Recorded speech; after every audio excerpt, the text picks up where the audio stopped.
32 લક્ષણા જોડલા.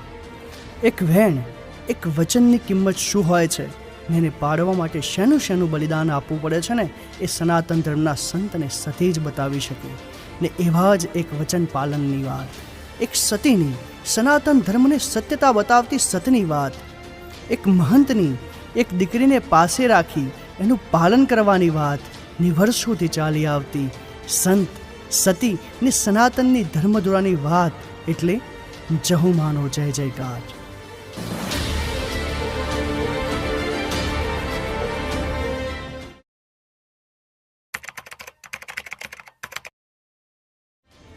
આજથી લગભગ 300 વર્ષ પહેલાં ગામમાં ન્યાય ને ધર્મ સ્થાપનની જવાબદારી મોટા મઠોની રહેતી ને એ મઠોના ગાદીપતિ તરીકે રહેતા મહંતો ને જાગીર મઠ તરીકે સત્તા આપવામાં આવતી કે તેઓ ધર્મ સ્થાપન માટે સત્ય અસત્યનો ન્યાય કરીને સનાતન ધર્મની ધજા ઊંચા આકાશે ફરકાવતા રહે.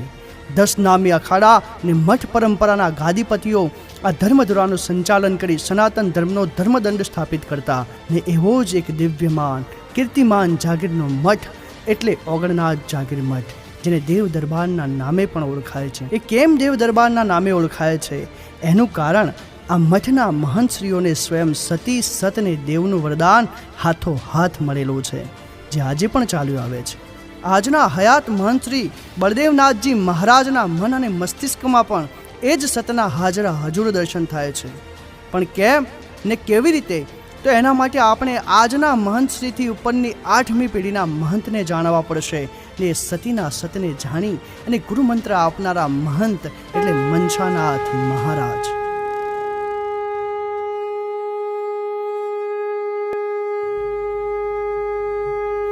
જય ઓગણનાથ. તમારા ભાવ અને આતિથ્ય સત્કારનું ઋણ તો હું મારા અંતરના આશીર્વાદથી પણ ચૂકવી શકું એમ નથી. એક સાચા સંત પાસે અંતરના આશીર્વાદ સિવાય બીજી કોઈ સંપત્તિ નથી હોતી.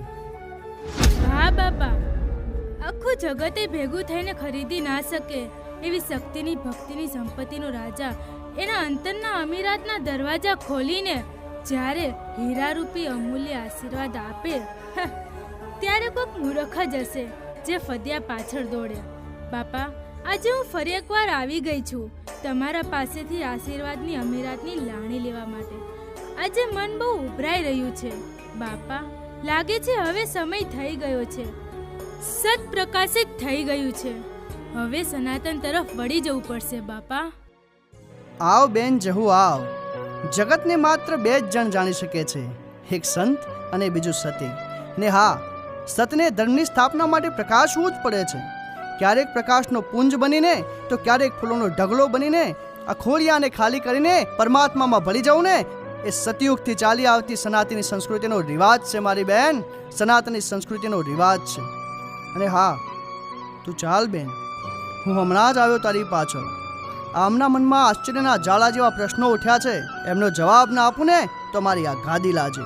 અને હા, આ બધા લોકોને જવાબ આપીને જેમ તું સતના માર્ગે અહીં પ્રગટ થઈ છે ને, એમ તારા પહેલા હું પ્રગટ થવાનું તને વચન આપું છું જહુબાઈ. જાઓ જહુબાઈ, તમે પહોંચો, હું તમારી પાછળ પાછળ આવું છું.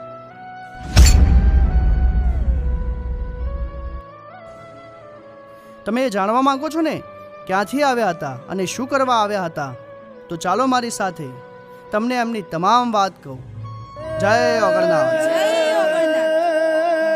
સનાતને સ્વર્ગ ભૂમિ